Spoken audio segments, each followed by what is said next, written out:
Hello friends, welcome to Chennai to Mangalore. இந்த சேனலை subscribe பண்ணுங்கள், கூடவே பெல் பட்டனையும் கிளிக் பண்ணுங்கள். இன்றைக்கி நம்ம கோதுமை மாவு வச்சு ஒரு ஸ்நாக் ரெசிபி பார்க்க போகிறோம். அதுக்கு ஒரு கப் அளவுக்கு கோதுமை மாவு எடுத்திருக்கேன். இஞ்சி சின்ன சின்னதாக கட் பண்ணி வச்சுருக்கேன். மிளகாய்த்தூள், பச்சை மிளகாய் பொடிசாக கட் பண்ணி வச்சுருக்கேன். சீட்ஸ் எல்லாம் எடுத்துகிட்டு கட் பண்ணி வச்சுருக்கேன். பூண்டு சின்ன சின்னதாக கட் பண்ணி வச்சுருக்கேன். மல்லித்தூள், மிளகு 1-2 இடித்து வச்சுருக்கேன். 2 பெரிய உருளைக்கிழங்கு வேக வச்சு எடுத்திருக்கேன். ஒரு பெரிய வெங்காயம் கட் பண்ணி எடுத்து வச்சுருக்கேன். இப்போ கோதுமை மாவில் உப்பு சேர்த்து எள்ளு சேர்த்து மிக்ஸ் பண்ணிக்கலாம். நான் வெள்ளை எள் எடுத்திருக்கேன். உங்ககிட்ட கருப்பு எள் இருந்தால் அதை கூட யூஸ் பண்ணிக்கலாம். நல்லா மிக்ஸ் பண்ணிவிட்டு சப்பாத்தி மாவு பதத்துக்கு பிசைஞ்சு எடுத்துக்கலாம்.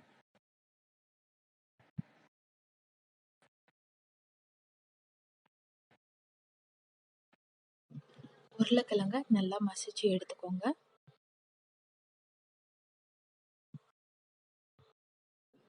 இப்போ கடாயில் எண்ணெய் ஊற்றி பச்சை மிளகாய், இஞ்சி, பூண்டு, வெங்காயம் போட்டு நல்லா வதக்கிக்கோங்க. நல்லா அது பொன்னிறமாக வதங்கணும்.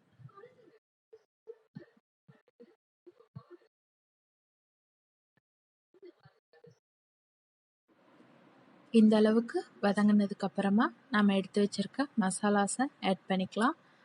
மஞ்சத்தூள் கொஞ்சமாக போட்டுக்கோங்க. அப்புறம் மிளகாத்தூள், பெப்பர் பவுடர்,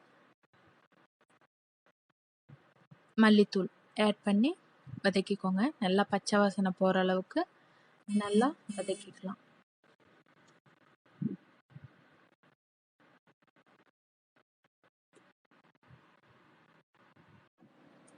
வெங்காயம் இந்த அளவுக்கு வதங்கினதுக்கு அப்புறமா நம்ம இப்போ பொட்டேட்டோவை ஆட் பண்ணிக்கலாம். ஆட் பண்ணி நல்லா அந்த மசாலா எல்லாம் நல்லா மிக்ஸ் ஆகிற மாதிரி மிக்ஸ் பண்ணி விட்டுக்கலாம். இந்த அளவுக்கு நல்லா மசாலாலாம் மிக்ஸ் பண்ணி எல்லாமே ஒரே மாதிரி ஈவனாக வந்ததுக்கப்புறமா எடுத்து தனியாக வச்சுக்கோங்க.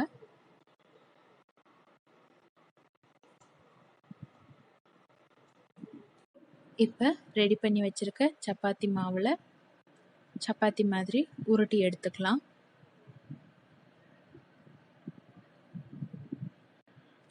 இதில் நம்ம ரெடி பண்ணி வச்சுருக்க ஸ்டஃப்பை ஆட் பண்ணி நல்லா எல்லா பக்கமும் பரப்பி விடலாம்.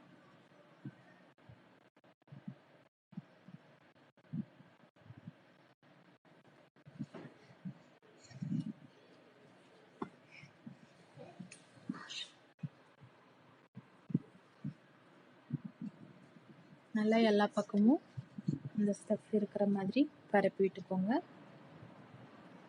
இப்போ நல்லா ரோல் பண்ணி எடுத்துக்கலாம். இந்த மாதிரி கையை வச்சு நல்லா ரோல் பண்ணுங்க. இந்த மாதிரி ரோல் ரெடி பண்ணி ஒரு கத்தி வச்சு கட் பண்ணிக்கலாம். இந்த மாதிரி சின்ன சின்ன பீஸாக கட் பண்ணிக்கோங்க. அதில் லேயர்ஸ் நல்லாவே தெரியும் பாருங்க. எல்லாத்தையும் கட் பண்ணிக்கலாம்.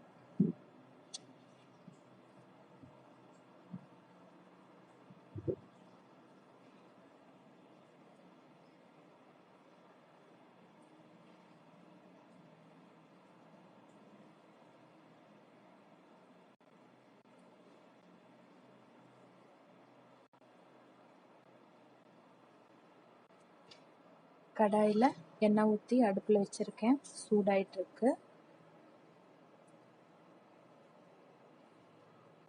கோதுமை மாவு, எள்ளு, உப்பு தண்ணி ஊற்றி கலந்து வச்சுருக்கேன்.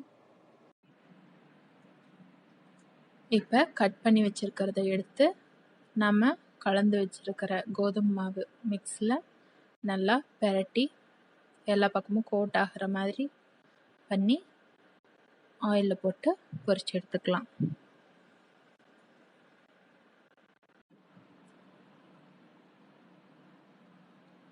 இந்த மாதிரி எல்லாத்தையும் போட்டு நல்லா பொரிச்சு எடுக்கலாம்.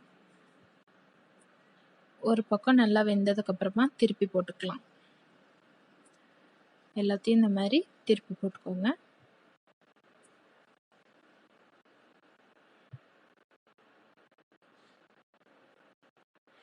டேஸ்ட்டில் அவ்வளோவா எந்த ஒரு வித்தியாசமும் வராது.